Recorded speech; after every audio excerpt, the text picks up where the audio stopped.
Olá, boa noite.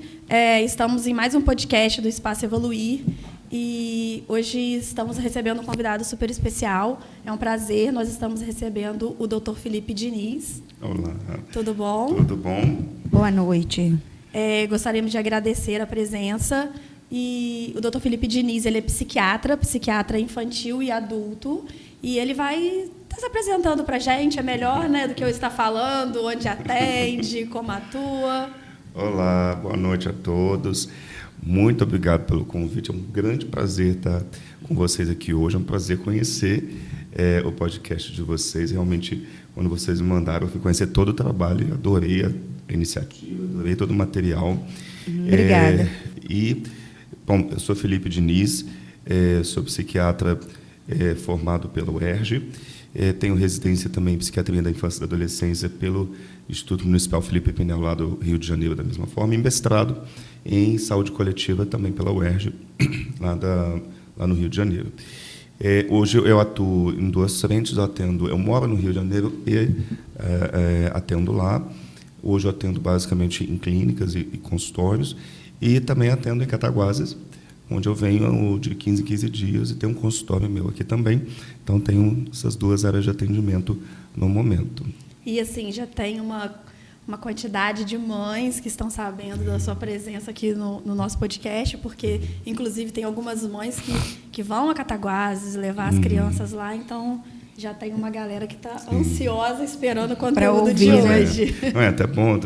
Eu tenho também uma atividade de docência, que eu sou professor da Universidade Celso Lisboa, onde eu dou aula para psicólogos, né, em terapia cognitivo-comportamental, então eu acabo tendo essa parte também de docência, ótimo, de ensinar, de trabalhar com o aprendizado. Então, uma boa forma também de passar informações à frente, então já estou um pouco acostumado com isso. Então, para a gente é ótimo. E como nós estamos, né, no mês de abril, semana, né, do dia 2, que a gente comemora, né? Comemora assim, que a gente fala, né? Comemora não, que a gente fala sobre o autismo, né? Eu achei que não tinha um podcast melhor para a gente. Nós já tentamos outras vezes, a Bia já fez, né, alguns contatos, né, para você estar aqui com a gente, e acabou do desencontro, né, vir, não dava e tal. Aí eu falei, Juliana, foi no momento certo, na semana do autismo, a gente conseguir trazer, né, o Felipe para estar conversando com a gente sobre autismo. Para mim é um grande prazer falar sobre autismo, porque, na verdade, meu objeto de estudo no mestrado foi o autismo, né, como psiquiatra da infância e adolescência, é uma das matérias que a gente acaba aprofundando bastante. Eu trabalhei durante 7 anos num CAPS infantil, que é um centro de atenção psicossocial, né, da infância e adolescência. É um dos grandes centros que são determinados pelo Ministério da Saúde para tratamento do autismo. E especialmente todas as formas de autismo, mas é um tipo de centro que acaba sendo mais interessante para o trabalho com autistas muito graves, porque o trabalho que é feito lá é um trabalho realmente multidisciplinar ao mesmo tempo. Então, envolve realmente é muito mais fácil trabalhar com clientela muito grave, e enquanto é mais fácil em termos de outras clientelas mais autistas de alto funcionamento, autistas que têm mais habilidades, com mais fácil trabalho, com maior finesse para trabalho, aí sim são mais ambulatoriais, com trabalhos, né, a nível de consultório. Então, e esses espaços têm mais facilidade para trabalhos com gravidade maior, por conta até de espaço e de outras formas de então, tive essa chance de poder ter esse trabalho de 7 anos lá. Hoje eu não trabalho mais com saúde pública, por conta de horários também, de outras formas, mas o meu objeto de estudo de mestrado foi, não o autismo como no aprofundamento na matéria, né, da doença, embora eu precisei fazer isso, obviamente, mas nos serviços de atendimento ao autismo, porque foi um mestrado em saúde coletiva, ou seja, em serviços de atendimento ao público, né, em SUS, né, em saúde pública. Então, fui estudar esses serviços. Então, foi assim, mas eu tive que estudar o autismo de uma forma um pouco mais profunda, para poder conseguir entender esse tipo de atendimento público. Entendeu? Muito bom. E assim, nosso podcast está ficando cada vez mais chique, né, Juliana? Hoje a gente conseguiu trazer... loja. Tá vendo? O doutor Felipe do Rio aqui com a gente. Então, assim, está ficando chique. A nossa primeira pergunta foi até uma pergunta que nós recebemos, né, no WhatsApp, né? E engraçado que ontem, lá na clínica, a gente conversando, comentando com uma mãe, que ela está até com uma consulta agendada lá em Cataguases para o filho dela. E na hora que nós conversamos, ela pegou e falou assim: uma pergunta que ele poderia esclarecer. Eu falei: já está na nossa pauta, que é a diferença da psiquiatria infantil, né, para a neuropediatria, né? Eu tô com um filho com uma suspeita de TEA ou com, né, o TEA diagnosticado. Quem que eu procuro? Os dois ou procuro uma especialidade só? Qual é essa diferença? Então, qualquer um, ok? Neurologia, vamos lá, a neuropediatria ou a neurologia infantil ou a psiquiatria infantil são as 3 especialidades que se debruçam sobre o estudo do autismo. Então, você pode muito bem. Tanto que o estudo neurológico da infância ele pode vir das 2 especialidades, da pediatria ou da neurologia. Então, tanto um pediatra quanto um neurologista podem ir para essas 2 vertentes, né? Podem surgir da pediatria e da neurologia infantil, ou da neurologia e para psiquiatria infantil, psiquiatria e neuropediatria, né? Então, os 2 podem fazer a mesma coisa de 2 vias diferentes, só que um vai ter uma abordagem primária mais voltada para a pediatria. O outro vai começar pela neurologia. Então, o outro vai ter um conhecimento pediátrico maior. Então, ele vai conhecer mais a parte infantil. O outro vai ter um conhecimento neurológico maior, enquanto o restante da pediatria vai ter um conhecimento menor sobre isso. A psiquiatria vai ter um conhecimento maior sobre os transtornos mentais. Então, ele vai depois acabando indo para neurologia, para infantil, né, para a psiquiatria infantil como um todo, enquanto vai ter um conhecimento mais generalizado sobre as outras áreas, tanto a pediatria quanto a neurologia. Ou seja, independente disso, o autismo ele está dentro dos objetos, como um objeto de estudo, como é uma doença que é estudada pelas 3 áreas. Então, independente de quem é que você vai procurar, qualquer um dos 3, desde que sejam especialistas, eles podem ser a pessoa que vai tratar autismo, ok? Então, quem você tiver acesso. Então, quem vai tratar o seu filho autista é quem você tiver acesso. Qualquer uma dessas 3 especialidades: neuropediatra, neurologista infantil ou psiquiatra infantil. Não tendo nenhum desses 3 acessíveis a você, qualquer um médico dessas áreas, porque todos esses médicos eles estudaram também, nem que seja de uma forma especializada, mas eles também passaram por isso como parte da especialização, minimamente, mas passaram. Então, muitas das vezes, áreas remotas, áreas que não têm especialistas mesmo, esses profissionais eles recebem essa clientela.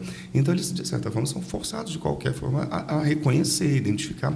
E hoje, cada vez mais, o acesso a essas informações e a pressão do surgimento dessa própria clientela, do reconhecimento parental, do reconhecimento das escolas, do reconhecimento da sociedade, a informação vinda da mídia, sabe? Quanto mais a sociedade vai sabendo, mais pressão vem sendo feita em cima da própria sociedade e mais pressão é feita em cima dos profissionais e dos serviços de saúde, da saúde primária, ou seja, isso chega nas clínicas de saúde. Os profissionais de saúde primária surgem treinamentos, surgem formas de identificação. Então, os médicos, as equipes, os enfermeiros de saúde primária, eles são ensinados, são treinados a identificarem casos, entendeu? Então, muito está crescendo a ponto disso, para que isso seja mais disseminado nas escolas médicas, escolas de enfermagem, escolas de várias áreas da especialidade médica. E quando eu falo especialidade médica, eu falo em todas as áreas do que a gente chama de medicina ampla, né? Que é da psicologia, terapia ocupacional, fisioterapia, né? A medicina como um todo, eu digo, toda uma amplitude dela. Então, gente, nesse sentido, cada vez mais é aquilo. Quem você tiver acesso, né? Busque, fale sobre a sua desconfiança, fale sobre isso. E essas pessoas, nem que seja a própria professora da escola, sabe? Porque às vezes, essa pessoa vai poder talvez direcionar quem. Acontece Então, isso bastante, muito. né? Exato. E aí isso não interessa, procura alguém e fale, discuta, até que alguém possa dizer, olha, tem ali um profissional tal X. Às vezes quem você menos espera é um profissional que nem é um especialista na área, mas ele sabe. Entendeu? Porque nem todos os lugares, e realmente a maioria dos lugares não tem acesso. Nós somos privilegiados que nós estamos no Sudeste. Tá? A gente tem acesso mesmo. Nós estamos aqui muito privilegiados, por mais que você acredite que você não esteja. Mas nós estamos em Paraíba não tem, mas muito tem aqui, privilegiados. o Rio é próximo, Nós estamos logo Cataguases ali. aqui do lado. Logo ali. Sim. Nós Juiz de somos Fora, muito enfim. privilegiados. É porque a gente não tem noção do tamanho desse país. Tá bom? A gente não está a 10 horas de barco teco-teco de um posto de saúde da família. Então, pensamos nisso, a gente tá. Então, vamos lembrar disso. Tá, ok? Mas espero que fique claro isso. Mas, respondendo mais certamente a pergunta, qualquer um dessas três áreas, elas estão se debruçam sobre autismo, qualquer um dos três podem tratar autismo. E como você até comentou, né, os médicos hoje eles, né, estão mais pela pressão, né, e tudo, estão mais voltados para essa área, que inclusive o MChat já é aplicado agora já nas consultas pediátricas, Sim, né? de uma forma corriqueira. Isso, que antes não era, né? Não se só, fazia. também na própria clínica da família já existe, né, na puericultura, ou seja, estou falando errado, puericultura, no acompanhamento das crianças já existem também, já até nos sistemas mesmo eletrônicos, já existem ali escalinhas que podem ser aplicadas a crianças que são suspeitas de autismo na saúde da família. E, de repente, isso aí até responde uma outra pergunta, né, que a gente está falando aí também da questão do número de diagnóstico, né, que hoje, pela pesquisa dos Estados Unidos, é uma criança a cada 36. Então, assim, de repente, seria por conta do aumento de rastreio, da busca para o diagnóstico, conhecimento. Assim, houve uma dúvida sobre isso, se havia realmente uma epidemia do aumento, né, do número de autismo, ou seja, um aumento da incidência de autismo, ou se está havendo aumento de diagnósticos. Nada comprova ainda um aumento da incidência, se está realmente havendo um aumento do número de autistas. Né? Parece realmente que há um aumento da detecção. Isso realmente parece que há. Então, parece que o rastreio está sendo mais feito. E ainda assim parece que ainda é inferior ao que parece ser, sabe? Hoje, estima-se que tem aproximadamente 70 milhões de autistas no mundo, que somados parece um número maior, ou seja, que mostra que não é uma doença tão incomum quanto se achava. E ainda parece ser menos do que é. Ainda parece ser um subdiagnóstico. Sendo que é uma doença infantil, ou seja, nascendo mais crianças, né? Então, é uma situação que pode ir alterando, né? Vai alterando ano a ano. E que eu vi nesse lugar que eu vi, né, essa epidemiologia, parece que esse número é maior do que a soma de crianças com HIV, com câncer e com... agora eu não esqueci, com uma outra doença comum, somados. Sabe? É um número muito grande, realmente. E, assim, é a pergunta que todo mundo faz, né?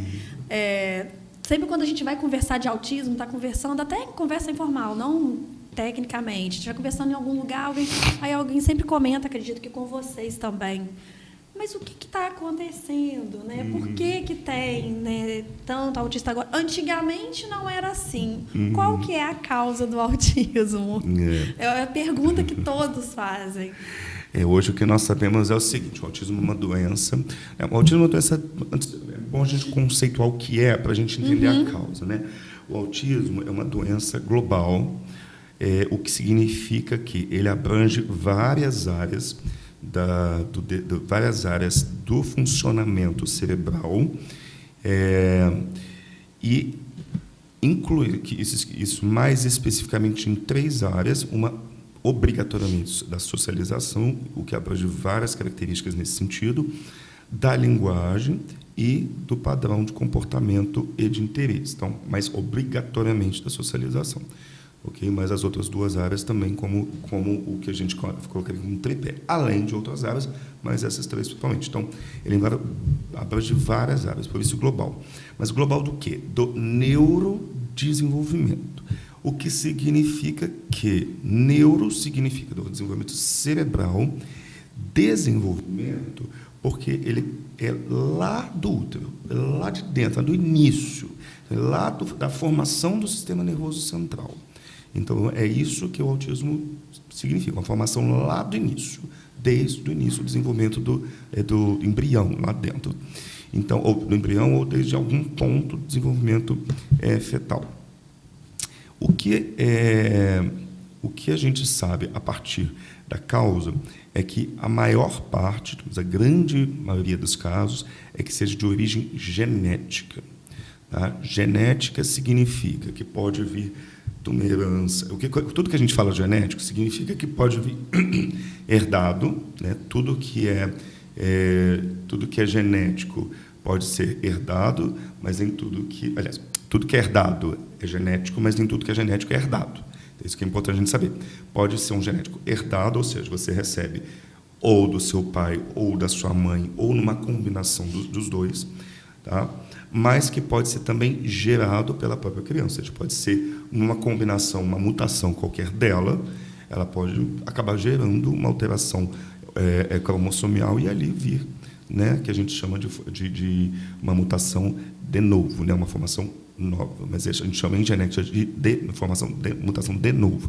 A criança, numa combinação errônea, uma mutação genética, ela desenvolver ali alelos que acabam culminando com o autismo. Agora, quais? O que acontece é que as pesquisas de quais genes geram isso, gente, é muita quantidade, é muito gene que a gente tem descoberto, até pouquíssimo tempo, eram 100, hoje já tem mais de 1000, em várias áreas diferentes. A combinação entre eles ainda são muitas variáveis, a gente não tem como dizer que esse com mais esse é igual ao autismo.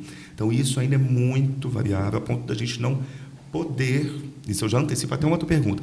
Então, vamos fazer pesquisa genética para determinar? Não fazemos pesquisa genética ainda para determinar se meu filho é autista ou se vai ser autista. Não é um exame diagnóstico, ok? Não se faz pesquisa genética para dar diagnóstico. Já antecipo a pergunta. Ainda não é possível fazer isso, mas é bem provável que algum dia vai ser, e é bem provável que algum disso vai ser utilizado para que a gente possa determinar medicações melhores, ser mais certeiros. Então, sim, isso pode ser utilizado e certamente vai ser utilizado com muito mais clareza, com muito mais afinesse e certeiro no futuro, a nível médico, medicamentoso e diagnóstico. Tá? Mas, por enquanto, não é utilizado ainda, mas já sabemos que muitos genes estão relacionados à formação do autismo, as combinações e como e por que geram autismos ainda não sabemos, e quais níveis de autismo um tipo de gene ou outro vai desenvolver, ou qual combinação vai desenvolver um tipo ou outro, ainda não sabemos como. Então, ainda estamos no escuro, na fase de descobrir que genes X e Y estão relacionados. Mas como, de que jeito, qual maneira, e o que a gente vai fazer com isso, ainda não estamos nem de perto. Né? Ok? Então, a primeira parte é essa. Então, pode ser herdado. A gente sabe, sim, que existe correlação genética, como existem pesquisas familiares mostrando uma co-ocorrência. Nós podemos ver um maior índice de meninos autistas do que meninas, então existe uma linhagem aí, entre os homens maior. Né? A gente observa, às vezes, até a gente está ali, pega uma criança autista, a gente vai olhar o pai da criança, por exemplo, às vezes nem mas às vezes ele tem alguns traços, sabe, que lembram. A gente tem também essa questão do traço autista, um elemento X ou Y que é muito parecido, é muito tal, mas não chega a ter os critérios da doença, mas algumas dificuldades, algumas semelhanças, alguns elementos que são do quadro autista. Aí até pessoas que riem, que falam, eu sou autista, tal. Não tem alguns elementos, alguns traços, mas, por favor, né, o senhor consegue viver uma vida normal. Até tem traço, mas, né, de outro nível. Mas é interessante ter isso como uma característica de um traço importante. Às vezes, você viu que já estava ali alguma coisa, né, que pode ter passado, o que não significa que seja somente paterna, né, gente? Podemos dizer que são 4 meninos para cada uma menina, porque a gente observa isso. Né? E como eu estava falando, nós temos outros fatores que são também ambientais. E quando eu falo ambientais, eu não estou falando da natureza, tá? Não estou falando assim, porque a minha mãe me batia, aí eu virei autismo. Não é isso. Não estou falando, porque fiquei comendo arroz na infância. Não estou falando no ambiente onde a criança viveu. Tá? Isso aí é uma coisa, inclusive, que durante muito tempo se acreditou e hoje isso meio que caiu por terra. Porque meu pai e minha mãe não investiam em mim, na infância, não me amavam, então eu me fechei em mim. Sabe? Isso foi uma teoria durante muitos anos, desde o surgimento da descrição do autismo por Kahneman em 43, inclusive muito da psicanálise que se debruçou sobre isso, até a década de 60, mais ou menos, se acreditou muito nisso. E o quanto essas famílias foram cobradas, e né? o quanto que os pais foram responsabilizados. Tinha a geladeira, né? Uma geladeira do Bettelheim, né, que era o que falava sobre isso no livro da Fortaleza Vazia. Então, assim, era muito disso. Ainda existem, a gente não pode falar que nada né, gente? A gente tem muito ciência, é sempre possível a gente deixar uma porta aberta que tudo é questionável. Então, a gente não pode dizer que as teorias afetivas elas estão totalmente incorretas. No momento, nós temos muitos elementos da neuropsicologia apontando para a inexistência desse tipo de relação. Porém, a gente também não pode fechar as portas para as teorias, para essa parte, como um elemento importante. Não causador, mas também até perpetuador. Né? Afinal de contas, o que é viver com uma criança, né, que não é aquilo que você sonhou? Então, assim, não vamos também entrar nesse ponto, a ponto de colocar como causador, que é a pergunta, mas como um pós, né? O que é o investimento, o que é a sensação, o que é o sentimento, o que é talvez a rejeição, nem que seja inconsciente, e o que isso gera no pós, né? Na relação e até na forma de lidar, que é realmente muito complicado, muito difícil, e gera muitas sensações de várias ordens de pais e mães, e não vamos também demonizar essas sensações, até mesmo as sensações ruins, que todos nós, como seres humanos, podemos ter diante dos nossos filhos. Né? Isso é humano. É isso que eu ia falar, não é... Nada ruim falar sobre isso. Né? Isso eu acho que é até importante falar sobre isso, porque eu percebo que muitas mães se sentem culpadas. Nossa, demais. Né? Assim, vem uma culpa... Como se, né, assim, aí, mães, vamos falar especificamente delas, porque né, na maior parte dos casos, a infinita maioria dos casos... São quem acompanha, exatamente. São elas que acompanham. São as cuidadoras. Né? O movimento feminista foi as primeiras que apontaram para isso, a cuidadora do deficiente, não só falando do audimento como um todo. Esse apêndice que essas pessoas, como um todo, têm, e, no geral, são essas mulheres.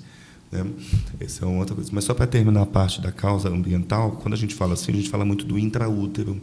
Sabe? Então, nós hoje aventamos várias possibilidades, várias hipóteses.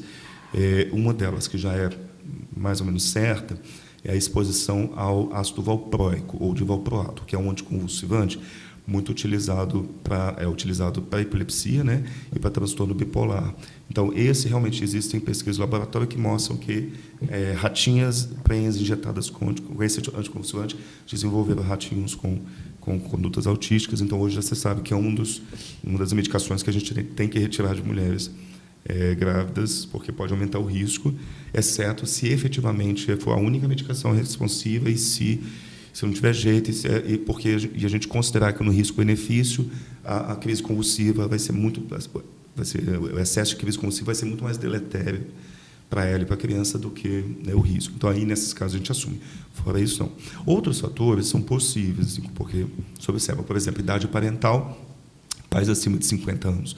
Parece haver uma chance maior, especialmente se o pai tiver mais de 40 anos, a mais de 50 anos, parece ter alguma coisa a ver com a mudança, a maior chance de mutações dos espermatozoides.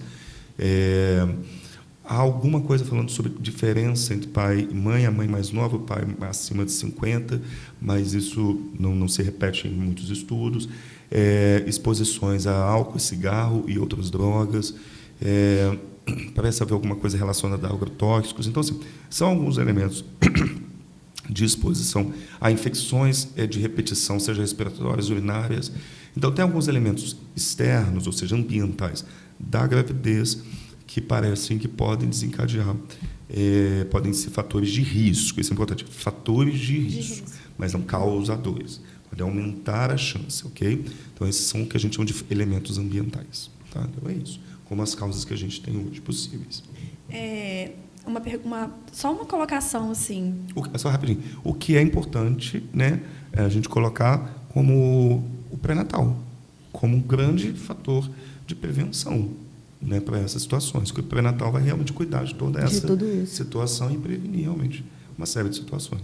Da mesma forma que, né, você está falando que são fatores, assim, não são fatores que podem, né, ser fator de risco, né? E aí me fez lembrar uma coisa que eu observei por muitos anos.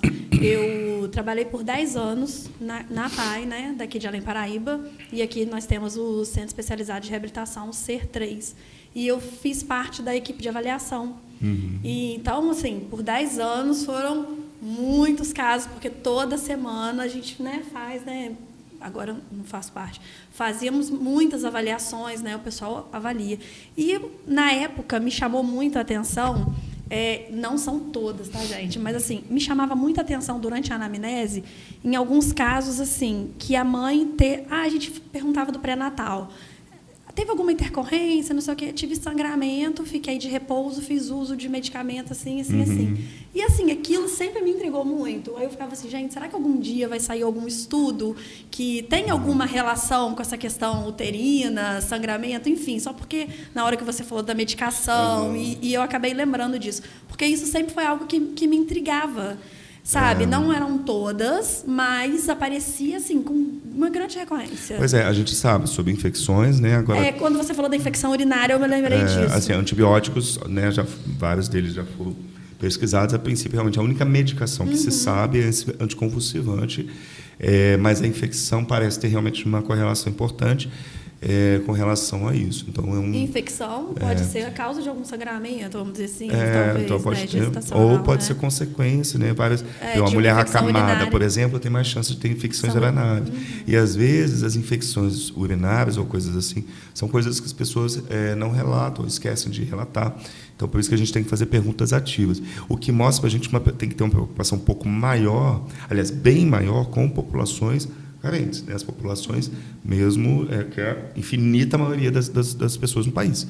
A gente tem que ter uma preocupação com esse público. Por isso, eu acredito, na verdade, a maior parte das associações de pais, por isso, realmente, eu acredito piamente e com muita força que o autismo ele precisa muito que haja um levante, realmente, de profissionais e pais para que haja um fortalecimento do SUS no tratamento dele. É uma doença que exige multidisciplinaridade, exige tratamentos múltiplos, muito bem feitos, e é um tratamento caro. E tem que ser feito desde o pré-natal da mãe. Você está vendo como é que é o detalhe? Então, são muitas intervenções, né? Muito do fortalecimento do SUS, porque a população mais vulnerável, a população mais carente, e é um tratamento muito caro. Até mesmo quem tem um pouquinho de dinheiro vai gastar todo o seu dinheiro pagando esses tratamentos. Então, assim, poucos nesse país que tem muito dinheiro né, pagando os agros da vida, né? Os agros pops e techs de tudo, né, da vida, que tem muito dinheiro para poder levar seus filhos para tratar tudo, né? Mas a maioria de nós não. É só você começar a pagar um pouquinho para você ver que seu dinheiro vai todo embora. Então, eu sou muito favorável, eu sou partidário para que a gente fortaleça esse sistema, que é realmente muito bom e só precisa ser fortalecido, não sucateado. Então, depende de muita gente aí que precisa levantar as mangas, se juntar, se coletivizar e fazer esse negócio funcionar e botar essa gente para poder trabalhar e colocar o SUS no lugar dele. Quando você falou que aqui a gente está privilegiado, né? Então a gente tem até que puxar um pouquinho para a PAI daqui, porque com certeza. Realmente esse sistema, aqui... eu estou falando do SUS, a gente nem a nossa matéria de assunto, eu não estou nem começando a brincar sobre educação. Porque aqui tem somos duas filhas da PAI, né, do CER. E aqui funciona, né? Aqui a gente tem um SUS que funciona. Assim. Isso que a gente nem vai falar hoje da educação, que é outra área, que a PAI mistura, né, um pouco. Isso. Então, assim, nem começou a falar sobre educação, que é um outro campo ainda de grande amplitude de debate sobre o SUS. Nós somos fãs aqui, né, do trabalho. Sobre o autismo. Então, que mais é matéria nossa hoje, mas é um outro campo de debate, discussão e briga e que precisa também de grande... Ainda tem muita coisa para a educação de autistas. Então, já tem outro podcast aí. Outro podcast a gente trabalha aí. Com mediação também. Então. É outra área também que precisa ser fortalecida forte. Muito. Aí acabou que falou um pouquinho, né, já sobre a questão dos exames, mas assim, só para a gente definir, existe um exame específico para o diagnóstico do TEA, só para a gente colocar de forma... muito claro a gente colocar isso. Ainda não temos, né, exames específicos. O exame que a gente faz hoje, específico, eu diz exames complementares, né? Vamos colocar assim, que é o exame complementar, exame de imagem, né, tomografia, essas coisas assim, que eu acho que quando a pessoa faz uma pergunta dessa, ela pergunta uma coisa sobre testes genéticos, nada disso, né? A gente, por enquanto, o exame é eminentemente clínico. O que eu digo com isso? É uma avaliação de consultório. Ali nós vamos aplicar uma avaliação que começa com uma anamnese, uma coleta da história dessa criança, e aí nós vamos avaliar os sintomas dessa criança a partir de todo o desenvolvimento dela desde o nascimento, né, até mesmo antes, né, como foi essa gravidez e tudo mais, já que as características dela são já mais descritas, né, a gente já sabe como é que todas as características que a gente observa daquilo que a gente chama de autismo, né, então nós vamos investigar uma por uma para a gente avaliar se tem e como porque não é um checklist, se tem, não tem. Isso você vai na internet e você faz.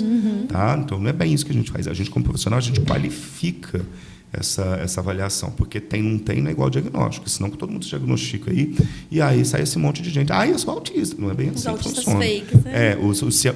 Os auto-autistas, né? Como a gente fala, eu sou TDAH, igual todo mundo tem. Não é bem assim que funciona. Né? Senão, a gente começa a ver a hipermedicalização daquilo que não é. Hipermedicalização é o termo que significa tornar médico aquilo que não é. Tá? Então, isso que é um sistema novo, um sistema específico, um termo específico, medicalização da sociedade. Então, quando a gente faz a avaliação, a gente vai qualificar também aquilo. Né? O que se não socializar. A gente tem uma série de perguntas, a gente tem uma série de características do que é déficit de socialização. Então, a gente vai perguntar lá todas essas vezes, a gente vai observar aquilo na criança. Nem sempre a gente consegue observar de cara, numa consulta única, na primeira vez. E a gente vai, então, colher a história com os pais, ver se ao longo da vida tem elementos X, Y, como é que é em tal ponto e tal. Então, né, normalmente tem conversa com o pai, conversa com a mãe, conversa às vezes, a primeira vez, normalmente nem é com a criança.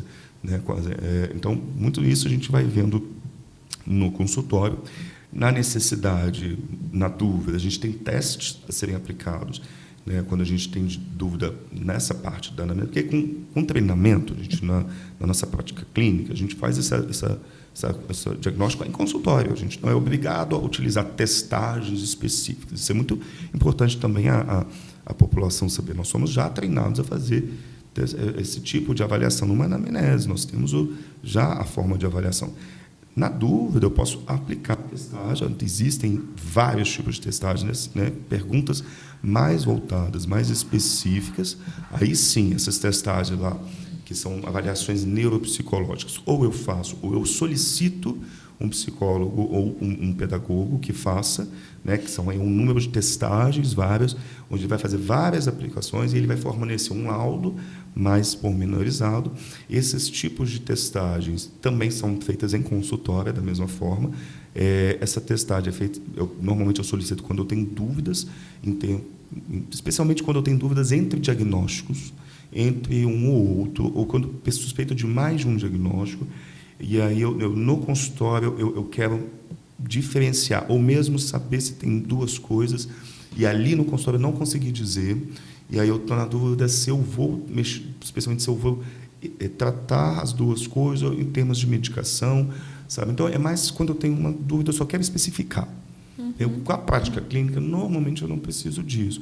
Mas colegas que estão começando, colegas que estão tendo um pouco mais de dificuldade para chegar, eles podem solicitar, que é um tipo de avaliação, né? Uma avaliação neuropsicológica, podem solicitar isso, mas ainda assim é um teste de consultório, são vários testes que psicólogos ou neuropsicólogos fazem, ou psicopedagogos fazem, também neuropsicólogos, né, fazem, para poder... São aplicações específicas, são testes mais específicos, tal, que são feitos. Mas os exames... E aí a gente faz a avaliação física da criança. Também, no geral, a gente faz para poder a gente afastar a possibilidade de outras doenças que podem ter elementos semelhantes, mas que, na verdade, são outras doenças do desenvolvimento. Né? Por exemplo, outras anomalias físicas podem me conduzir a outros diagnósticos genéticos. Né? Tem uma alteração lá do dedinho, prega cutânea, alguma alteração cardíaca, sabe? Alguma outra alteração do desenvolvimento físico de uma criança podem me dar a dica de que pode ter uma outra anomalia genética que não é o autismo, porque essas características elas não são exclusivas do autismo. Não, okay? Então, quando acontece isso, aí sim eu posso solicitar outros exames para poder eu afastar diagnósticos a gente chama isso de fazer diagnóstico diferencial, ou seja, diferenciar um diagnóstico de outro. Um exemplo muito claro disso, que normalmente é comum da gente fazer, especialmente mais precocemente, é afastar surdez e alterações visuais, porque a surdez, né, diminui a capacidade de aquisição e expressão da linguagem, e com isso pode atrasar também o desenvolvimento, pode alterar também a parte de comportamento, então causar muita alteração de irritabilidade, alteração de aprendizado, até mesmo atraso de comportamentos, então fazer a criança ter atraso da socialização. Então, muitas coisas nesse sentido a gente faz, especialmente para poder afastar isso, para poder a gente realmente chegar a diagnósticos. Então, onde normalmente, às vezes, chega, né? Acontece muito. Pede o Bera, né? Exatamente, a gente faz para diagnóstico diferencial. Agora, tem coisas surgindo, tem possibilidades vindo por aí, a partir, como eu falei, tem coisas sendo pesquisadas e que traz para o futuro esperanças de que a gente seja um pouco mais certeiros, no sentido de precoces, né? Para poder, porque o diagnóstico precoce é que é o mais complicado, é o que a gente precisa fazer, que isso é um grande problema. Isso aí realmente é uma pauta de discussão fundamental e a gente até precisa falar muito sobre isso. Né? Essa coisa é um assunto importante que a gente não pode deixar de falar. Mas isso de chegar a um diagnóstico, se a gente vai realmente precisar de realmente talvez aí de mais coisas pela frente, e estou na esperança de surgir. O diagnóstico precoce é mais difícil e o tratamento precoce é tão importante, né? Exatamente, tanto que a gente fala assim, então, até tem um artigo de 2012 que eu li, que vai fazer um rastreio de uma pesquisa, assim, um acompanhamento de pais e crianças com psicoses infantis e autismo, né, esses dois tipos de condição. E os dados que encontravam nessa pesquisa até foram alarmantes, né? Mostra, eu não lembro de cabeça todos os dados, mas alguns deles mostram, sim, coisas importantes, como, por exemplo, que o tempo aliás, a maioria dessas crianças só eram diagnosticadas depois dos 4 anos de idade. Ou seja, o autismo a gente diagnostica a partir, né, dos 3, mas ele começa desde antes disso. Uhum. Ele obrigatoriamente começa antes disso. Mas a gente, para poder fechar efetivamente o diagnóstico, 3 anos, porque muitas dessas alterações elas realmente podem ser naturais até os 3 anos de idade, por várias condições da infância. Mas a gente precisa intervir a partir do momento que a gente suspeita. Né?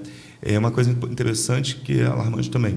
O número médio de profissionais pelas quais os pais passaram até o diagnóstico formal foram de 6 profissionais. Médio, ou seja, até mais ou menos do que isso, mas médio. Okay? Mostrou-se uma demora muito grande, não só dos serviços e das pessoas a identificarem, de realmente afirmarem, uma demora para encaminharem ou para começarem alguma coisa.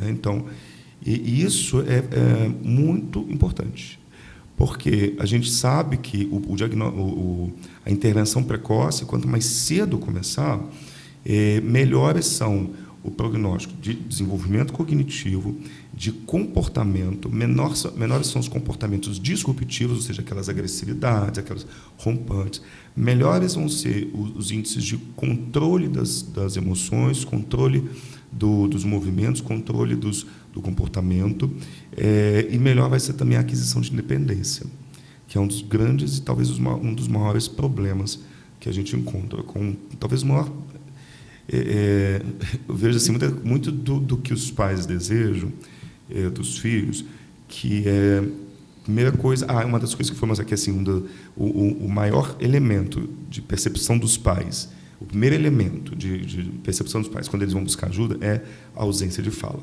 ou atraso na fala. O primeiro que eles percebem, o primeiro que eles vão buscar ajuda, meu filho não fala. Entendeu? É uma das primeiras buscas, é por esse elemento. E durante muito tempo eles ficam com essa queixa. Quando é mais cedo, muito tempo. Essa queixa é a principal, que eles ficam desesperados esperando acontecer. E aí você fica, gente, calma, olha só, isso aqui é um autismo, tem mais coisa aqui. Mas não falar é a angústia que eles ficam ali naquela coisa durante muito tempo, embora a coisa seja muito maior do que isso. Mal o que espera, né? Mal sabe o que espera. Nesse sentido. Então, é um trabalho muito importante a ser feito desde o início. O que denota a importância dessa conversa desde o início. Né? Então, uma das coisas mais importantes que a gente, desde cedo, tem que trabalhar, porque isso só vai aparecer como problema lá na frente, e não antes dos 3 anos, é a independência dessa criança.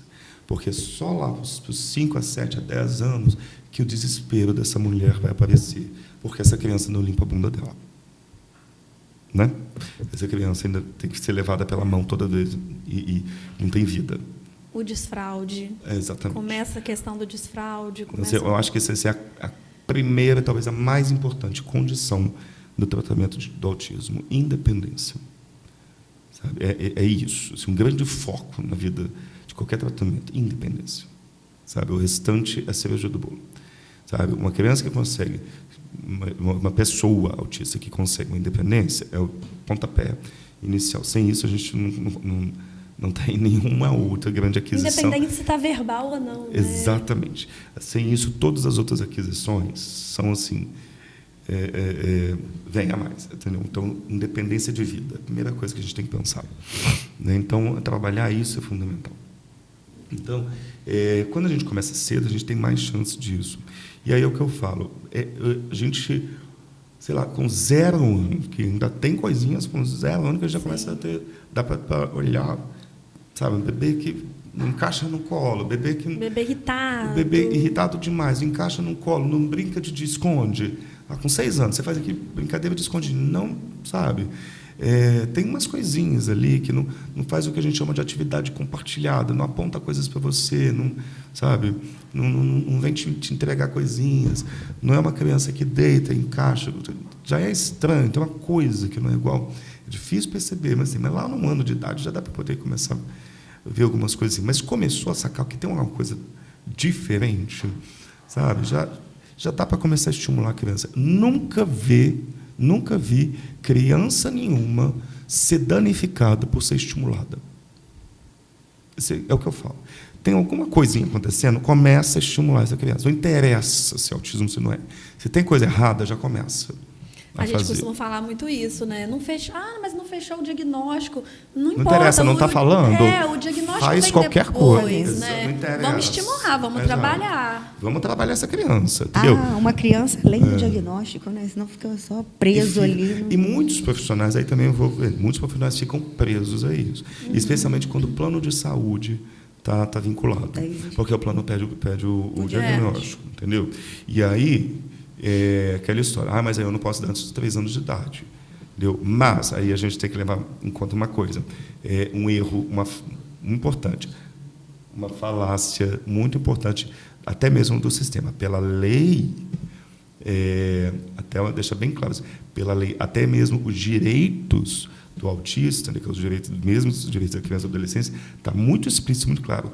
A suspeita de autismo já te dá todos os direitos da criança, a deficiência. Pode vir lá aquela interrogação que está lá escrito, a suspeita de autismo te dá todos os direitos. Casos assim, né?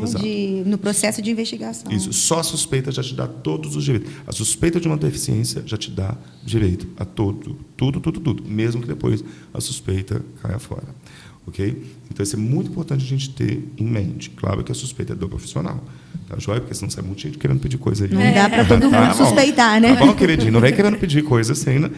Sem ter, não, porque eu sei que tem muito malandro por aí. Mas a gente assina lá embaixo a suspeita, realmente, eu também suspeito disso, já te dá direito a essas coisas. Tá?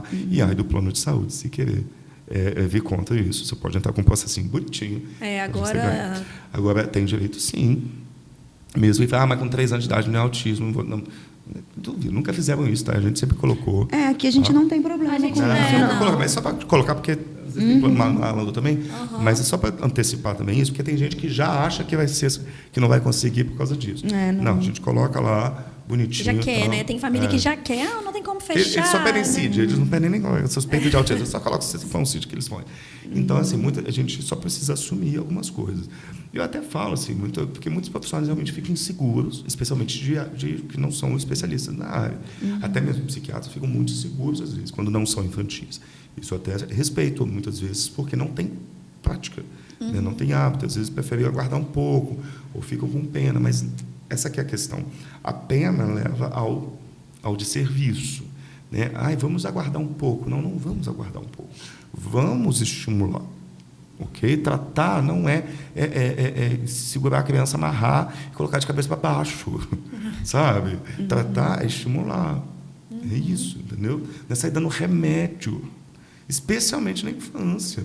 Se eu estou com uma criança com uma série de está lá, ela não aguenta ruído, ela fica nervosa. Vamos trabalhar na integração sensorial desde cedo, sabe? Então, sim, é isso. Então, vamos lá. E aí já tocou num assunto que a gente não tinha falado ainda, né? Que é a questão de medicamentos. O que você tem para falar para a gente hoje, né, sobre medicamento para autismo? Não temos medicação para autismo. Ponto. Isso é muito importante, né, de frisar. Não existe medicação para autismo. Ponto. Ok? O que eu quero dizer com isso? Não temos uma medicação específica voltada para os sintomas base do autismo. Nós não temos medicação que afeta a socialização, o déficit de linguagem e o padrão repetitivo de interesses. Não temos uma medicação que influa na doença diretamente, como, por exemplo, o antidepressivo, o antipsicótico, né? Como, por exemplo, o antibiótico. Não temos medicação diretiva que vá nesse ponto. O que nós fazemos com as medicações disponíveis na medicina? Nós tratamos sintomas-alvo. Nós vamos avaliar quais são os sintomas que estão, naquele momento, disfuncionais, que é o que eu quero dizer com isso. Os sintomas que estão atrapalhando o funcionamento da criança, que estão atrapalhando o desenvolvimento pleno, o comportamento dela, a educação escolar e o tratamento, muitas vezes. E aí, com esses sintomas que estão trazendo, muitas vezes, sofrimento para a criança e dificuldade de lidar com ela, aí esses sintomas que podem, talvez, responder a medicações, algumas medicações, esses a gente vai escolher qual alvo que a gente quer atingir. Exemplo, a agitação psicomotora. Então, nós temos uma série de medicações que ajudam a lidar com a agitação psicomotora, né? Nós temos insônia, temos medicações que ajudam a dormir. Nós temos ansiedade, muitos deles têm, à medida que vão desenvolvendo, especialmente autistas, que já vão desenvolvendo uma habilidade cognitiva maior, né? Então, eles vão já tendo um pouco mais de habilidade de lidar com emoções, vão ter mais emoções, mais condição de pensar sobre si mesmo, de sofrer com determinadas condições.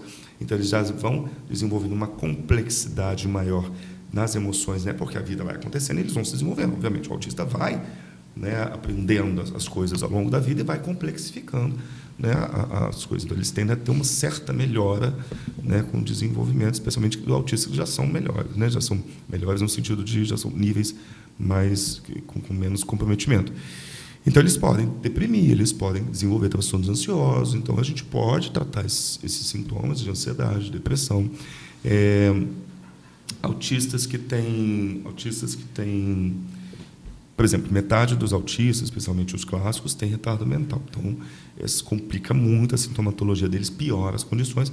E nós temos também, boa parte dos autistas tem epilepsia. Então, a gente pode tratar as crises convulsivas, né, com tratamento. Como uma das formas de alteração do autismo, né, que quando a gente vai avaliar o cérebro autista e a gente vai avaliar as manifestações que ele tem a partir desse funcionamento, nós temos 3 tipos de teoria que mostram essas alterações, né, a parte que a gente chama do cérebro social, né, porque a gente chama de teoria da mente, a dificuldade do autista de teorizar sobre a mente do outro, ou seja, de entender o que o outro está pensando, o que o outro está sentindo, e, consequentemente, é uma das teorias que explica por que eles não socializam, por que eles não metaforizam, né? Porque eles não entendem linguagem simbólica, porque tudo é no pé da letra, por que eles não brincam de coisas, né? Porque eles não brincam de faz de conta e, consequentemente, eles não usam bem a linguagem como deve ser utilizada. Então, tem um monte de teorias nesse sentido, mas também tem uma deficiência da linguagem, da parte cognitiva, que é das funções executivas. O que é função executiva? Assim, eu vou escovar dente. O que significa escovar dente? É uma série de atividadezinhas. Então, significa que eu vou até o banheiro, eu vou à frente da torneira, abrir a torneira, pegar a água, molhar minha boca, pegar uma escova, uma coisa que se chama escova, aí eu vou pegar uma coisa que se chama pasta, abrir aquilo ali, colocar um pouquinho daquele gelzinho, levar na minha boca, escovar de um certo jeito durante um certo tempo, chegar a um limite, ir de um lado e de outro, sabe? Escovar a minha língua, aí eu cuspo aquilo ali, depois eu vou pego água, enxago a boca durante um certo tempo, até sentir que está limpo totalmente, cuspo a água, depois eu lavo a escova, depois eu enxugo a minha boca e encerrou esse processo. Isso tudo significa escovar dente. Isso tudo que eu falei aqui exige do meu cérebro uma série de ações que se chamam funções executivas. Para nós, terapeutas ocupacionais, análise da atividade. Exatamente. Então, isso envolve um tanto de tarefas no nosso cérebro que envolve muita coisa, que envolve a capacidade de planejamento, capacidade de decisão, capacidade de selecionar tarefas, capacidade de memória de trabalho. O que é memória de trabalho? Memória de trabalho é aquela que eu faço assim, eu recebi uma informação. Se é uma informação assim, por exemplo, você me contou uma história, isso aqui eu preciso me disse uma coisa para dizer para fulana, que eu vou encontrar daqui a 2 minutos. Aí eu vou guardar essa informação e vou contar para fulana. Então, eu vou guardar na gavetinha do 2 minutos. Aí, daqui a pouco, eu esqueço. Não, mas isso aqui é uma informação que eu quero depois pesquisar. Eu vou guardar em outra gavetinha, que é de memória, que é para poder, que essa é uma memória mais antiga. Então, essa é a memória de trabalho, né? Então, isso são as outras funções. Escovar dente envolve um conjunto de tarefas que o resto da vida eu vou guardar, né? Mas isso, no início da minha vida, pode ser que todos os dias eu precise ensinar para uma criança, para que um dia isso seja no automático. Muitas das coisas estão no automático. Agora, pensa assim, eu estou lá escovando o dente, acabou a pasta. Onde fica a pasta de dente?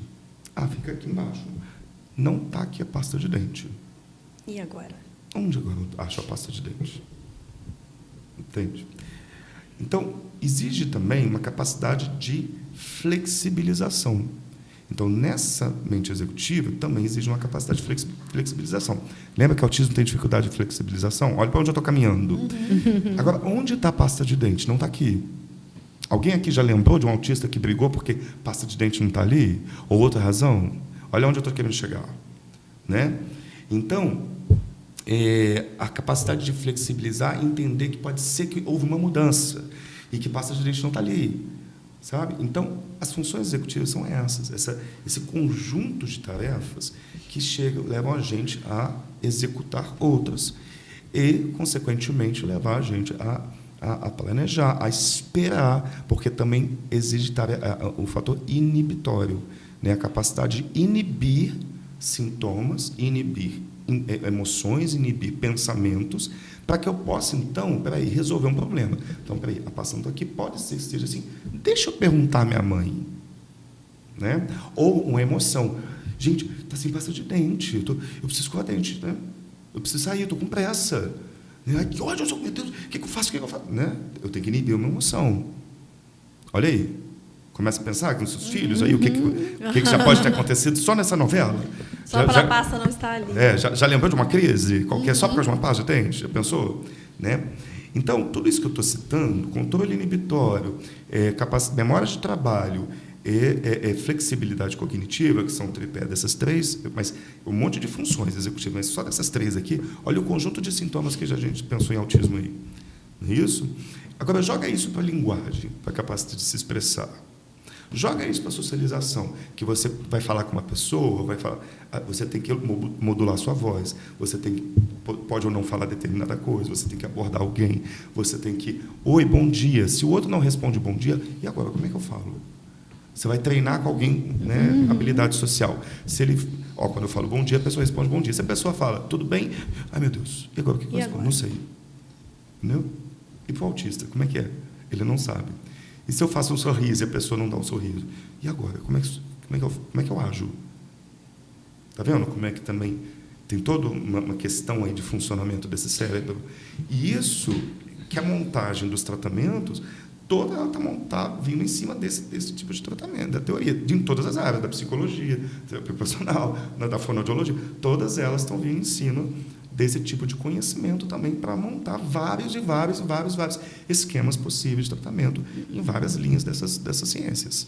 Isso, né? Me lembrou aqui um paciente adulto, ele descobriu, né, ele teve diagnóstico já adulto, e ele falava que ele magoava as pessoas, mas ele não queria magoar as pessoas. Uhum. Só que ele não compreendia, ele não conseguia fazer a leitura, né, do momento ali dele. E aí acabava um exemplo. A namorada perguntava para ele, fiquei bonita. Não, isso aí ficou muito feio, isso assim, tá assim. E aí ela ficava muito magoada e ele não conseguia entender o porquê. É o sincericídio, né? E aí ele falava, mas eu não queria magoar ela, mas ela me perguntou, então eu ia falar que tá? Exato. Então, assim, a gente precisou trabalhar... Tinha que falar que estava bonito, né? Aí entra a gente precisou trabalhar para ele entender as convenções sociais mesmo. E aí que está... eles vão ter que quase no decoreba, né? Porque não é intuitivo, porque eles também não têm o outro lado que eu falei, que é a teoria da mente. É entender o que na mente do outro se passa. Por exemplo, se ela faz uma cara feia, o que aquilo quer dizer? Se não for o básico, o sorriso, o choro, sabe? Ou, por exemplo, quando ele está falando uma coisa repetitiva, porque se envolve o hiperfoco, né?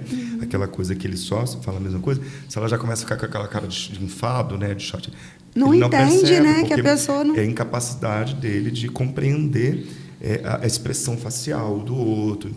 Então, isso faz ele ficar no campo dele. E essa sinceridade, né? Ou falar em voz alta demais. Então, essa modulação está ali. Por que eu estou explicando tudo isso? Porque a gente está falando de medicação. Muito disso a gente identifica também num outro amiguinho, né, do autista, que muitas vezes vem junto até, e que também está com alterações no mesmo lugar, nessa mesma função, que é o TDAH. Então, ele tem esse mesmo agrupamento de alterações nessas mesmas funções executivas. Então, não é incomum a gente ver a associação de elementos TDAH no autismo. Meu filho é autista e TDAH. Mas por que isso? É porque está no mesmo agrupamento de sintomas. Então, é quase que a gente falar que é a mesma coisa, gente. Tá? É quase que a gente... Porque é o mesmo local de funcionamento, são os mesmos sistemas de funcionamento ali. Não é que é a mesma coisa. Até tem uma corrente terapêutica teórica dizendo que talvez o TDAH seja um tipo. Mas a mente TDAH é uma coisa totalmente diferente. Ela funciona, até tem elementos semelhantes, mas ela funciona num nível de aceleração muito diferente. Entendeu? Então, muitos comportamentos se assemelham, mas nós estamos falando de uma outra coisa. A hiperatividade do autista é uma coisa, enquanto a hiperatividade do TDAH é um outro nível. Sabe? De um nível de aceleração, é outra coisa, aceleração mental. Sabe? Então, muitos elementos funcionam na mesma área, na mesma coisa, sabe? Mas o hiperfoco do TDAH tem uma natureza, o hiperfoco do autismo tem outra natureza. Então, é importante deixar claro. Mas a dificuldade de concentração do autista, essas situações acontecem porque são semelhantes dessas dificuldades dessas áreas cerebrais que estão relacionadas ao lobo frontal. Por isso que não é incomum a gente poder utilizar algumas vezes medicações voltadas para foco no autismo, até mesmo diagnosticar TDAH no autista, que pode ter elementos, sim, aí, dependendo da situação, a gente tem, especialmente autistas que verbalizam, a gente pode ter a possibilidade deles expressarem até a gente utilizar, observar, sim, esses elementos. E, na dúvida, tem os testes específicos para realmente identificar, porque aí sim é difícil você decidir se vai ou não fazer um estimulante para um autista algumas vezes, porque já é um pouco mais complicado, um tipo de medicação um pouco mais complicada que pode também pode piorar algumas condições. Então, uma escolha um pouco difícil, mas pode ser utilizado, pode melhorar a condição de atenção da criança, né? Então, nós utilizamos para alvo, né? Como vem falando. Então, eu dei alguns exemplos, mas, no geral, a ideia é essa, a gente melhorar sintomas para permitir que as outras terapias sejam utilizadas e para que a educação seja feita. Educação em casa e educação escolar. Ok? Lembrando que o foco é esse, que essa criança ela possa desenvolver habilidades das melhores que ela tem. Essa criança não é uma planta, ela tem nome, ela tem história, tem família. Né? Essa criança ela tem características e personalidades. Ela não é só um diagnóstico. Ela não que é maravilha. um diagnóstico. Eu adoro falar isso, porque eu acho muito importante. Ela não é um diagnóstico, o pai do autista não é um pai de autista. Né? Ela é a mãe de autismo, é uma mãe de autista. Né? Ela é uma mulher. Então, assim, então nós temos que lembrar que eu tenho um exemplo muito interessante que é super comum e que representa muito fortemente isso. Né? Eu quero um laudo. Para quê? Porque eu quero um laudo para carregar no ônibus, sabe? Para poder mostrar que meu filho é autista. Sabe? Muitas vezes a intenção não é ruim, a intenção é para poder não passar vergonha. Isso. Eu acho que o sistema, eu acho que o sistema acaba fazendo com que as pessoas precisem disso, né? Precise para conseguir de repente um benefício de algo. Ou sei lá, mas o laudo tem a sua função. Isso é até importante de falar um pouquinho. Mas eu estou falando nesse caso aqui como se fosse um crachá, entendeu? Um anúncio, assim, quase você coloca um crachá. Sou autista, sabe? Me desculpem por existir, sabe? Perdão por existir aqui. Né? Hoje até nós temos a carteirinha do autista, né? Onde é possível ser utilizado isso, até porque tem cadeira de ônibus, tem essas coisas todas, tem esses direitos realmente até de assento especial, né? Questão até para viagem de avião, tudo mais. Acho que aí vem por conta da falta da inclusão, né? Isso, na falta do conhecimento aos direitos. Mas como hoje está muito mais disseminado o conhecimento sobre autismo, muitas das vezes só o anúncio, calma, gente, meu filho é autista, está tudo certo. Porque a crise chama atenção, né? E o povo, todo mundo tem resposta. Não, só faz isso, só faz isso aqui, só faz minha família, cuida dele todo dia para ver, sabe? Mas também não é de todo ruim, às vezes, você realmente recuar um pouquinho e pedir uma ajuda, às vezes, de quem tem ali perto, sabe? Sim. Mas é tanta crise que às vezes os pais têm na rua, às vezes em alguns lugares, e que tem que dar conta porque está todo mundo olhando, que as pessoas esquecem que às vezes quem está olhando só está pedindo, só está falando assim, me ajuda aqui, entendeu? Só está ali perguntando se você quer algo, sabe? Alguma ajuda. Alguma coisa, né? Exato. Não está ali aplaudindo um palhaço de circo, às vezes só está vendo o desespero de alguém. Não sabe nem o que fazer. E não sabe né? o que é. Então, às vezes está só com pena realmente. E às vezes, se você olha para o lado e fala assim, alguém me ajuda, sabe? Pode ser melhor do que você somente assumir sozinho uma situação que você não está dando conta. Então, às vezes está apanhando no meio da rua, às vezes só precisa olhar para o lado e falar assim, me ajuda aqui, por favor. Sabe? E às vezes a entrada de uma pessoa diferente muda, sabe? Você menos espera. Então, assim, não vai funcionar sempre, mas as pessoas também estão precisando um pouco lembrar que tem muita gente conhecendo já sobre o assunto. E muitas vezes estão só olhando para ver se não vai acontecer uma desgraça que você precisa entrar. Embora tenha muita gente escrota, ridícula, e que aponta dedo, e que aponta para a mãe, lá, ridícula, não sabe lidar com, né? Eu já teria metido a mão na bunda um tempão. Se fosse meu filho. Se fosse meu filho, eu já teria metido a mão na cara, entendeu? Então, a gente assim ainda, tem muita gente assim. Infelizmente, né? Então, desse jeito, a gente não pode desconsiderar, mas a maioria das vezes não. E nessas horas eu acredito realmente nas pessoas, e muita gente está entendendo que está tendo ali um problema. Joia? Doutor Felipe, e no caso, né, sobre os níveis, né, os níveis do autismo, o que você pode estar explicando para a gente? Então, hoje, a gente fala assim, meu grau de autismo, então nós temos algumas classificações. Eu não gosto de utilizar muito isso, até porque não tem praticidade, tá? Mas a gente pode dizer hoje 3 formas, eu gosto de dizer 3 tipos. Desde que foi lançado o diagnóstico espectral como no transtorno do espectro do autismo, a gente acaba, isso cai um pouco por terra, porque o que significa espectro? Quando a gente fala espectro, a gente fala espectro de cores, né? A cor que se distribui em vários espectros, como, né, o arco-íris, né? E aí a gente vê as várias cores, né? A gente bem que fala os 50 tons de autismo, né? É por aí mesmo. Então, o diagnóstico espectral é isso. A gente tem tantas formas de apresentação que a gente pode dizer que tem várias cores, né? Várias formas. Então, com isso, o que a gente dizia antes que existia autismo típico, autismo atípico, e aí tinha o Asperger, né? Autista de alto funcionamento. Então, o que a gente separava dessa forma, tinha o grau 1, 2, sabe? Isso não tinha muita praticidade clínica efetiva. Então, com o diagnóstico espectral, facilitou a gente entender que hoje existem várias formas de apresentação tão variáveis que exigem, na verdade, quase que uma singularização, cada forma, entender como é que se funciona, para a gente poder, efetivamente, na prática clínica, identificar o que cada um precisa, para a gente unificar, para a gente singularizar o tratamento de cada um. O problema é quando a gente pensa em coletivo.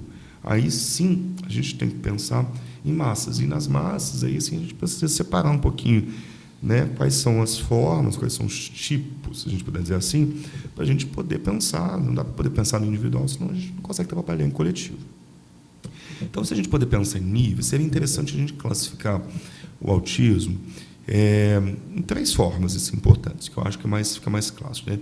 Nós podemos pensar ainda, e eu gosto de qualificar dessa forma, no Asperger. Eu acho que é interessante a gente não abandonar o Asperger de vista, porque a síndrome de Asperger é uma forma de autismo, né? Aliás, vamos colocar primeiro ainda mais antes, o traço autista, né? O que seria o traço autista? Seria pessoas que têm elementos que estão ali dentro ali de um espectro, quase numa zona de penumbra entre a normalidade. O espectro ele tem elementos do autismo, né? Eles não têm comprometimento nenhum do ponto de vista de funcionamento na vida. É como se fosse uma personalidade, um quadro, são traços da personalidade que lembram muito o autismo, né? Eles podem ter alguma dificuldade de socialização. Eles têm ali podem ter até mesmo algum padrão mais repetitivo de interesse. Então, podem ser pessoas mais isoladas, com alguma dificuldade de compreensão na relação com o outro, preferir ficar quietinho na dele, ou até mesmo um pouco menos de empatia, sabe? Ter dificuldade de compreensão do jogo social. Podem não ter nenhum comprometimento da linguagem em absoluto, isso é obrigatório, tá? Eles se comunicam tranquilamente muito bem. Pode até ter um padrão de interesse um pouco mais restrito, um pouco mais, mas também nada que foge de uma normalidade possível, ok? Mas é mais realmente na socialização que isso aparece, tá? Então, essas pessoas, elas têm traços, né, do autismo, e talvez só se reconheçam quando ficam sabendo de como é que é o autismo. Aí eles falam, porque, gente, eu tenho um negócio desse, tá? Inevitável, a gente não está pensando em um monte de pessoas. E aí, talvez, nisso, a gente identifique, né, pode ser que ele tenha algum nível de sofrimento por dificuldades sociais que se imponham a ele, ou por ter mesmo alguma coisa que acaba desenvolvendo algum déficit, algum transtorno, né, mais afetivo por conta disso, sei lá, acaba ficando mais deprimido, alguma coisa nisso, e nunca se reconheceu, ou teve dificuldades ao longo da vida e finalmente se reconhece. Então, as pessoas têm traços, tá? Com comprometimento mínimo, talvez nenhum, tá? Mas são traços. Nesse caso, o tratamento só se for necessário, só se a pessoa quiser realmente algum tipo de melhoria no sentido de aprender mais, né, em termos de socialização, se ela achar necessário para a vida dela. E aí a gente fala sobre o Asperger. O Asperger é um tipo de autismo que exige a inteligência normal, tá? Tem que ter inteligência normal. Lembrando que a maioria dos autistas tem retardo mental, né? Essa inteligência normal. Ele não tem comprometimento de linguagem, mas ele pode até ter algum do tipo, uma voz dele pode ter alguma alteração do tipo, uma voz um pouco mais robotizada, né? Uma linguagem um pouco estranha, mas não tão comprometedora. Pode ter uma voz mais fechada, mais embotada, às vezes falar um pouquinho mais robotizado, pode até um pouco mais inadequada, falar estranho, mas não muito comprometida, ok? Sabe se comunicar plenamente, passando até despercebido realmente. Porém, a capacidade de socialização aí sim é prejudicada. Eles têm dificuldade com o jogo social, eles não compreendem muito bem quando são adequados ou inadequados, eles não compreendem muito bem os deboches, as ironias, as metáforas, né? Eles têm muita dificuldade de estabelecer relações e manter essas relações, não entendem quando as pessoas não compreendem muito bem esse padrão de interesses. Eles podem ter hiperfoco e padrão de interesses mais restritos e, às vezes, ficam ali focados só naquilo e não entendem quando as pessoas também não se interessam por aquilo que eles gostam.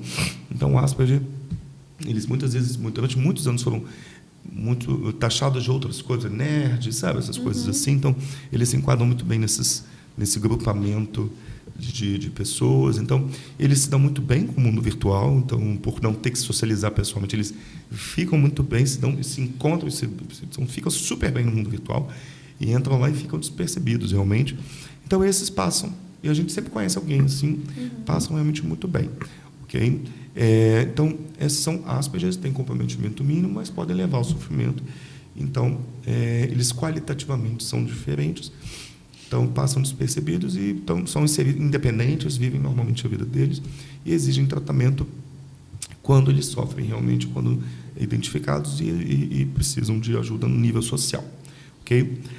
Os autistas de alto funcionamento, que a gente coloca, eles já começam... e o Asperger, ele não desenvolve esse comprometimento dessa parte precocemente. A gente vai ver ele mais tardiamente, esses problemas acontecerem. A gente só vai ver esse comprometimento lá para os 7 anos, por aí. É isso que eles passam despercebidos no início. Isso que é uma grande marca interessante. Os autistas de alto funcionamento... Por que a gente chama de alto funcionamento? Esses já aparecem desde o início. Esse comprometimento ele já é precoce. Eles têm inteligência normal também, mas eles já têm um comprometimento desde antes dos 3 anos de idade, como os outros autistas. Só que a inteligência deles é normal. O que a gente chama de alto funcionamento? Porque eles costumam ter esse padrão de interesses muito marcantes, e, às vezes, eles têm até altas habilidades mesmo. Sabe, por exemplo, o criador lá do Google, ele tinha uma capacidade grande de ter uma visualização espacial ele olhava um mapa, uma fotografia de uma cidade muito alta, ele localizava facilmente as coisas. Então, a ideia do Google Earth, sabe, ele veio disso, sabe, do mapa. Então, assim, só para vocês terem uma noção. Então, a gente chama de habilidade savant, né? Ou que pode ser um hiperfoco, uma coisa assim. Então, ele pode ter até uma habilidade dessa, sabe, que pode ser útil ou não, nem todos têm, mas ele pode ter uma habilidade vinculada a esse padrão de interesses, que é muito interessante muitas vezes. Então, tem essas características, começam cedo, mas tem inteligência normal. Ok? Já o autista clássico, ele normalmente tem todas as características do autismo e podem ter, na maioria das vezes, e aí tem já algum nível de comprometimento cognitivo mesmo, né, que é o que a gente chama de retardo mental. Nesse caso, a gente vai quantificar a gravidade ou não, dependendo dos tipos de sintomas, né, da gravidade dos sintomas que a gente vai falando. O comprometimento que a criança vai apresentar. Aí o comprometimento de ser grave ou não ser grave vai muito disso. Né? Se tem muita agressividade, muita autoagressividade, se o retardo é muito profundo. Então, isso vai depender. Mas essa gradação ela não é muito útil da gente fazer, porque, na verdade, já entra num quadro mais de tratamento amplo. Normalmente, né? assim, às vezes a gente observa um pouco que vem da família, né? Talvez na fase de diagnóstico e está naquela coisa, assim, às vezes, da aceitação. Que aí, quando procura atendimento, fala assim, porque meu filho está com suspeita ou fechou o diagnóstico de autismo leve, né? Ele é autista leve. Então, assim, parece que a palavra leve vem para amenizar, né? Isso. Traz uma leveza de fato, né? Dá aquela amenizada. Afinal de contas, grave é uma coisa pesada, né? Mas eu costumo falar assim, eu costumo utilizar mais esse termo, né? Assim, autista clássico, ok? Mas quando a coisa é grave, a coisa diz por si só. Grave. Né? E a gravidade é pelos sintomas, né? É um autista muito agressivo, muito violento, que se morde, que bate cabeça na parede, que é agoniante, sabe? Que por si só, sabe? O pai e a mãe já sabem que isso é grave, é a coisa... O sintoma é grave, é isso que é importante dizer, é a coisa em si que está acontecendo. O que não significa que isso vai ser assim. Tá? Isso que eu quero dizer. O que a gente trabalha é que essa gravidade melhore. Né? É que esse sintoma que hoje traz gravidade melhore, assim como uma depressão. Uma depressão ela é grave enquanto ela está tendo ali ideação suicida e tudo mais. Ela vai ficando leve à medida que vai melhorando. Independente, sabe? vai fazendo tratamento, Exato. você vai evoluindo. O objetivo né? é esse. Uma vez que o autismo não tem cura, né, o objetivo é que a gente leve essa criança, à medida que ela vai ficando um adulto, para um adulto, né, com uma intensidade mais leve de sintomas. Né? O objetivo é que seja esse, uma independência de vida, né? Especialmente isso, uma independência de vida. Sabe? Meu filho vai trabalhar, vai casar? Não sei. Depende de como ele evoluir. Depende do que vai ser possível, né? No sentido da evolução dele. Depende do tratamento que ele vai fazer, sabe? Depende da gravidade inicial do quadro. Isso não é só no autismo, né? Em qualquer outra deficiência, Exatamente. vamos dizer assim. Alguns evoluem para um casamento, para um trabalho, outros Exato. não, né? Exato. Então... Tem situações que são realmente muito marcadas. A gente, vamos pensar assim, tem cérebros que são já desde cedo que já nascem com um comprometimento muito grande, com muitas alterações genéticas, sabe? Onde a gente realmente não tem muito onde intervir a nível de alterar o funcionamento. Mas ali a gente vai fazer o máximo de chegar ao que onde a gente conseguir. Não é isso? Se a gente conseguir fazer ele ser independente e trabalhar, é o que a gente vai tentar. Né? Mas lembrando que tem casos que vão, desde precocemente, surgirem, infelizmente, muito graves. A gente, às vezes, não vai conseguir tratar muito. E, às vezes, é sentar e chorar. E confesso, como profissional, tem hora que a gente senta e chora, porque a gente faz um dobrado, a gente usa tudo que a gente conhece e infelizmente, não respondem. E dá vontade de sentar e chorar e esperar surgir coisa nova. Né? E, como profissional, tem que admitir a verdade. Né? E falar que às vezes é isso mesmo, assim como pai e mãe fazem, senta e chora, às vezes é isso, assim como o autista faz, senta e chora, né? E às vezes é isso, mas a maioria das vezes a gente, né, vai encontrando saídas e às vezes o que funciona num dia não funciona no outro, às vezes vice-versa. E é isso que acontece no tratamento do autista. Temos que trabalhar com a multidisciplinaridade e com uma pessoa em desenvolvimento e com a habilidade de ser flexível, coisa que ele não é, e que a gente também tem que aprender a fazer ele ser, e nós temos que também ser com ele, porque a gente espera muitas vezes dele uma coisa que a gente também não é com ele. A gente espera que ele seja quietinho, que ele seja bonzinho, mas com ele a gente também não é bonzinho, né? A gente também não compreende essa dificuldade que ele tem. Ele está com preguiça, né? Mas também não entende que ele tem uma dificuldade de pegar e colocar o raio da pasta da escova. Entendeu? Então, a gente tem que compreender muito do funcionamento da mente autista para a gente poder entender também como intervir, até como falar. Isso envolve os profissionais e os pais. Daí a dificuldade disso tudo, porque envolve a psicoeducação de todo mundo. Entender muito bem. Então, se eu puder dar um conselho assim, aos pais, vamos ler bastante, perguntem aos profissionais, mas, principalmente, a informação está disponível. Juntem-se uns com os outros, aprendam uns com os outros, entrem nas associações de pais, que muitas vezes têm profissionais juntos, sabe? Aprendam sobre autismo. Isso tudo que eu estou falando aqui, eu estou falando uma linguagem médica, mas isso tem acessível uma linguagem dos pais. Aprendam muito sobre isso. Isso vai te dando, a informação vai te dando criatividade, às vezes um jeito de pensar, um jeito diferente de comprar uma roupa, talvez, sabe? Informações bobas que vão te ensinando, talvez, um jeito diferente de dar um banho e que ensinar a pegar o sabonete de outro, sabe? Exatamente. Então, porque não dá para poder... Chega o inverno, meu filho não veste roupa de frio, tem a questão sensorial, mas você vai aprendendo sobre isso. Exato, porque assim, não tem como padronizar para todo mundo, para todos os filhos. Mas, às vezes, a dica de um pai para o outro, sabe? Às vezes, o seu filho, você vai ter uma ideia, às vezes, ele vai te dizer a dica, sabe? Às vezes, ele vai te dar a dica de como vai ser. Então, mas aí é interessante a gente entender o que a gente tem hoje como informação. E nem sempre todos os profissionais vão te dar tudo, porque é muita coisa. Então, é papel nosso também, já que é uma coisa tão rica de conhecimento e tão complicada, buscar também entender. Eu acho que toda doença a gente deve fazer isso. Nós somos muito eu vou falar uma palavra muito interessante, porque todos nós, né? Porque como médico é diferente, porque meu papel já foi estudar isso. Mas se eu não fosse médico, talvez eu também estaria na mesma posição. Nós somos muito relaxados com relação à medicina básica. Sabe? Se você pegar um mendigo na Bolívia, isso assim, eu aprendi isso com um colega meu, que fez faculdade lá. Um mendigo na Bolívia sabe a diferença de um antibiótico para um anti-inflamatório. Eu tenho certeza que eu falei aqui agora, tem um monte de gente que não sabe a diferença. Não faz ideia de para que serve um anti-inflamatório e para um antibiótico. Na cabeça é a mesma coisa. E adora dar antibiótico para criança. E não faz ideia de qual a diferença entre as duas palavras. Para que serve um, para que serve outro. Porque é tudo anti-I alguma coisa. Sabe? E são duas medicações totalmente diferentes que servem para duas coisas diferentes. As pessoas não fazem ideia de medicina básica.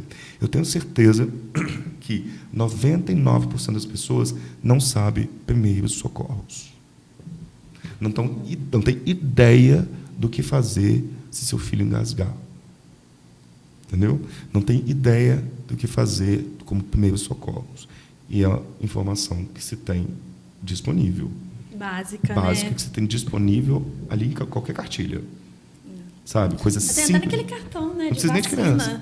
Quando recebe do SUS. Isso assim, para fazer na rua com qualquer ser humano. Entendeu? Até porque, por lei, você deve saber. Tá? Porque é obrigatório que todo cidadão saiba, saiba fazer... primeiro socorro, você ajude alguém. Né? Você não pode negligenciar, ajuda alguém. É crime você fazer isso. Você é obrigado a fazer essa ajuda. Mas isso é importante. A gente negligencia a medicina básica. Então, a pergunta que eu quero fazer é o seguinte. Se você tiver um câncer, você não vai buscar saber tudo sobre esse câncer? A maioria das pessoas não vai. Ela fica esperando alguém contar, alguém dizer. A gente tende a usar a medicina de uma forma muito paternalista. A gente espera que o médico diga tudo. Sabe? Mas quando o médico começa a explicar, você fica surdo. Sabe? Você não presta atenção. Então, a gente tende a não buscar informações sobre medicina. Eu digo básico, não precisa saber sobre... A gente sabe que a gente vai no Dr. Google. Aí a gente ouve a vizinha. Aí sabe o que acontece? Desinformação. E o Dr. Google desespera, né? Isso. Aí a gente ouve desinformação. Porque diz que diz que vacina mata infarto, porque teve uma menina que morreu de infarto. Aí não vacina. Entendeu? Aí diz que vacina para meningite dá autismo. Não vou dar vacina para o meu filho, não. Aí morre de meningite. Exatamente. Não vou dar vacina de sarampo, não. Aí está lá, um monte de criança morrendo de sarampo.